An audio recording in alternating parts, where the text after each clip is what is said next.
있는데요. 표대를 향하여라는 제목의 말씀을 가지고 같이 말씀의 은혜를 나누겠습니다.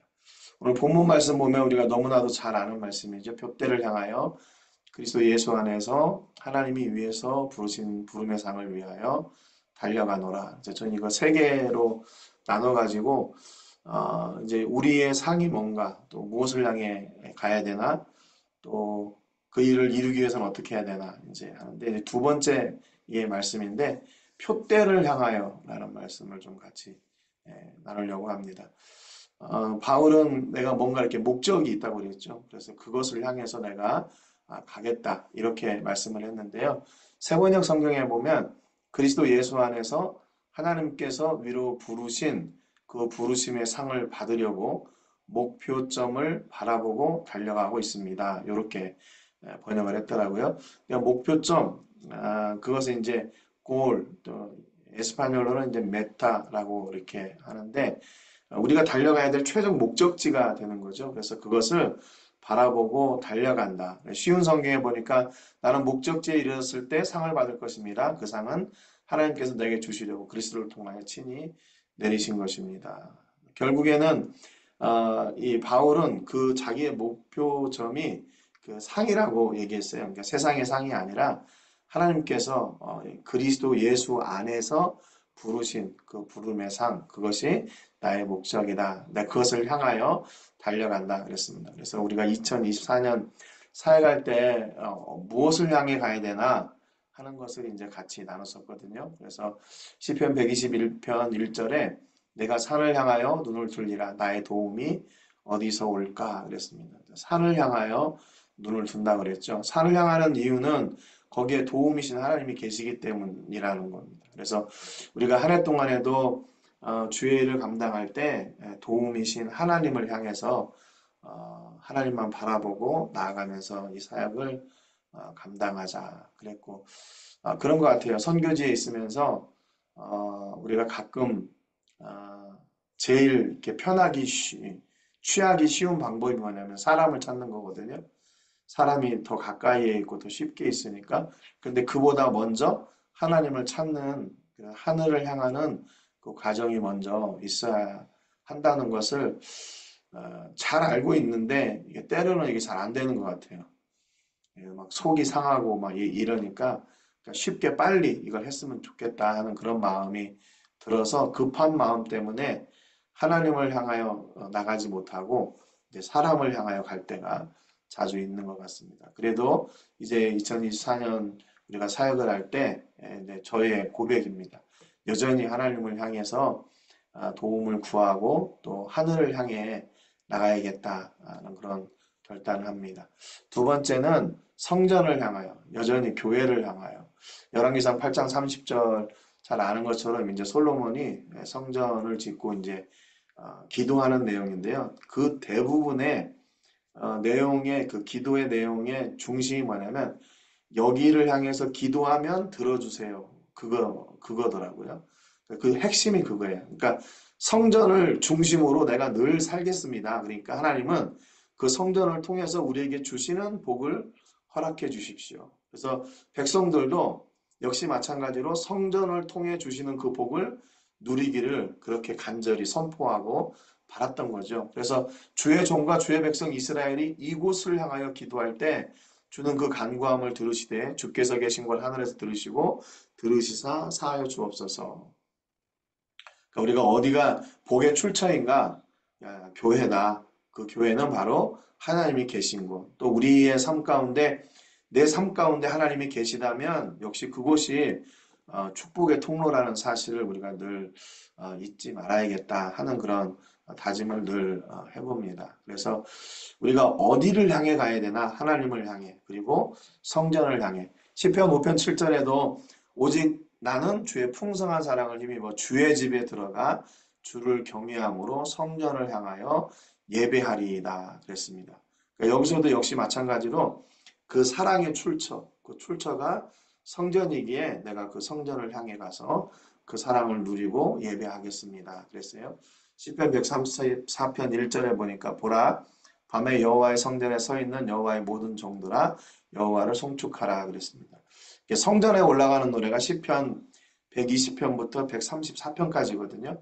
총 15편의 시인데 그 성전에 올라가는 노래의 뭐 많은 부분이 뭐냐면요. 하나님을 바라고 그 하나님이 주시는 복을 구하는 거예요. 그러니까 성전에 올라가는 정확한 이유가 있고 하나님은 성전에 올라오는 자들에게 반드시 예비하신 복이 있다는 거예요. 이거는 뭐 기복신앙이나 이런 게 아니라 그냥 하나님이 주시는 거니까 우리가 받아 누리는 거 아니겠어요? 그러니까 하나님 약속하신 그 복을 우리에게 주십시오. 그러니까 어디를 통해 주시나? 성전을 통해 주신다는 거예요. 그리고 여기 보니까 보라 밤에 여호와의 성전에 서 있는 여호와의 모든 종들아 여호와를 송축하라 그랬습니다. 그러니까 성전이 밤에도 채워진다는 얘기는 성전을 고정적으로 이게 돌아가면서 성전을 지키는 사람들이 있었다는 거예요. 그런데 그 성전을 지키는 그 밤에도 역시 그 성전에서 해야 될 일이 뭔가? 하나님을 찬송하는 일이라는 거죠. 계시록에도 천사들이 하나님을 찬송하는 내용이 있잖아요. 그 천사들이 밤낮으로 하나님을 찬송한다 그랬어요. 천국에 딱 들어가면 그 천사들의 찬송 소리가 끊임없이 우리들에게 들리는 거거든요. 그러니까 성전에서도 역시 하나님을 찬송하는 찬송이 있다는 겁니다. 우리 삶 속에서도 정말로 이 찬송을 잊으면 안 된다 하는 거죠. 그래서 뭐 우리가 기쁘고 즐거울 때만 찬송하는 것이 아니라 우리 삶 속에 매번 찬송을 통해 하나님이 역사하시기 때문에 그 역사하시는 하나님을 찾고 그 하나님을 노래하는 거죠. 그게 바로 우리가 해야 될 일이고 찬송한다는 의미는 뭐냐면 하나님께서 우리에게 주신 그 복이 있다는 겁니다. 쉽게 얘기하면 복이 있고 은혜가 있고 그분의 역사하심이 있다는 거죠. 그래서 그거를 근거로 하나님을 찬송하는 거죠. 그래서 하나님이 주시지 않으면서 나를 찬송해라 그런 분이 아니거든요. 이미 다 주셨기 때문에 그걸 누리고 그걸 찬송하라. 그것이 하나님의 종들에게 주시는 은혜예요. 2절에 보니까 성소를 향하여 너희 손을 들고 여호와를 송축하라. 역시 그 성전 안에 있음에도 불구하고 그들은 하나님을 향해 손을 들고 하나님을 향해 찬송하는 사람들. 3절에 천지를 지으신 여호와께서 시온에서 내게 복을 주실지어다. 그러니까 성전은 우리의 도움의 출처, 사랑의 출처, 우리 복의 출처가 바로 성전이라는 겁니다. 그래서 결국에 우리가 교회를 중심으로 세워나가고 교회를 세우는 이유는 뭔가? 하나님과 동행하는 그 삶의 현장을 누리며 살아가도록 우리가 먼저 그렇게 살고 그렇게 돕는 일을 위해서 이 교회를 중심으로 해서 살아나가는 겁니다.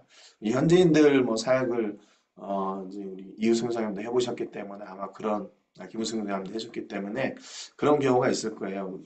교회를 너무 강조해도 좀 거부 반응이 있고 교회를 너무 아니야 우리가 교회야 뭐 이렇게 얘기하면 또 교회를 너무 소홀히 하고 이게 이제 강약이 없다는 거. 그래서 그거를 잘 보여주고 잘 지켜나갈 수 있도록 해야 되는 것이 선교사들의 몫인 것 같아요. 저도 이번에 이제 한국 들어가면서 이제 현지 교회 예배를 어떻게 해야 되나. 지금 이제 11시에 예배 드리면 한국에서 새벽 2시거든요. 그래서 이걸 어떻게 해야 되나. 근데 또 오늘 나눈 말씀이 하나님의 일을 하는데 중단하면 안 된다. 근데 그런 말씀이었어요. 그래서 그 말씀을 이렇게 나누면서 그래야지. 새벽 2시가 됐든지 내가 먼저 그 헌신하는 모습을 보여주지 않으면 우리 성도들도 그걸 어디서 배우겠나. 그래서 지금 한국에 가서 이제 새벽에 이제 온라인으로 이렇게 예배를 하려고 그래요. 그러니까 우리가 이제 뭐 교회 어떤 그 외형적인 건물의 교회 구약에는 그거였지만 지금은 이제 예수님을 모신 우리가 교회죠. 그래서 그 예수님과 함께하는 삶이 얼마나 중요한 것인가 하는 것을 늘 우리 삶을 통해서 이렇게 고백해야 되고 그 은혜가 우리를 통해서 이렇게 흘러 넘치는 그런 통로가 되어야 되겠습니다.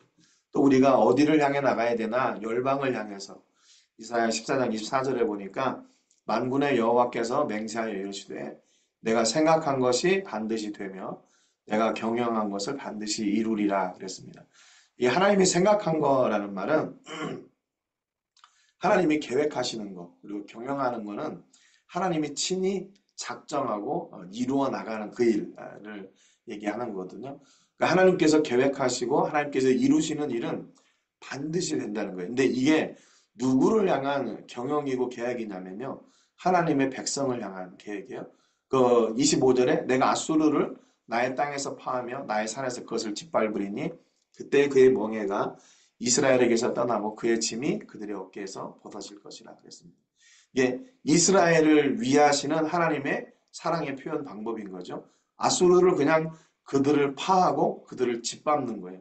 그래서 이스라엘이 메고 있던 그 아수르가 지었던 멍에와 짐을 다 깨끗하게 청산해 주시는 것, 정리해 주시는 것, 그것이 하나님 아버지의 이스라엘을 향하신 계획하심과 경영하심이에요. 그때 보니까 이것이 온 세계를 향하여 정한 경영이며 이것이 열방을 향하여 편 손이라 하셨나니 그랬습니다. 그러니까 이게 온 열방과 세계를 향하신 하나님의 뜻이기 때문에 우리가 간혹 우리가 이제 사역, 내 사역 여기 막 이렇게 집중하다 보면 이제 거기에 이렇게 눈이 고정이 돼가지고 그 이외를 못 보거나 놓치는 경우가 많이 있거든요. 그래서 저희가 이제 이 예배 공동체, 선교 공동체를 이렇게 세워나가는 그 이유가 뭐냐면 그걸 잊지 않는 거예요. 우리 사역도 잊지 않지만 우리 주변에 우리 이웃들의 사역들도 잊지 않는 겁니다. 어떻게 보면 이게 무슨 오지랖이나 뭐 이렇게 생각할 수도 있지만 이게 하나님의 나라를 이렇게 큰 그림으로 보면 이게 가능하거든요. 그렇지 않으면 이게 완전히 우물안 개구리가 돼요. 이게 앞서도 말씀드렸지만 무슨 오지랖이야 뭐 이렇게 뭐 다 하려고 그래 뭐 세계를 품으려고 그래 거기만 해도 벅찬데 이건 반은 맞은데 반은 틀리는 적이에요. 우리는 하나님의 나라를 꿈꾸는 사람들이잖아요. 그러니까 거리가 어디에 있든지 그 일을 함께 하나님의 마음을 가지고 함께 이루어 나가는 거죠. 그래서 우리가 지금 멕시코에 있지만 우리 사역은 세계와 열방을 향한 사역이라는 것을 꼭 잊으시면 안 되겠다. 그래서 저는 우리 성도, 현지 성도님들한테도 우리가 지금 여기서 이렇게 작은 교회를 하고 있지만 이 사역이 세계와 열방을 향한 사역이다. 왜냐하면 하나님이 우리에게 꿈을 주시고 그 일을 이뤄나가는 거니까 하나님이 주신 마음을 가지고 있을 때 내가 여기 있지만 이 일은 세계와 열방을 향한 그 하나님의 경영하심과 계획하심을 이룬 거다라는 그런 꿈을 가지고 나가고 있습니다. 여러분들도 힘내시고 한 주간도 세계를 향한 또 열방을 향한 귀하신 뜻을 이루시는 은혜가 있기를 주님의 이름으로 축복합니다.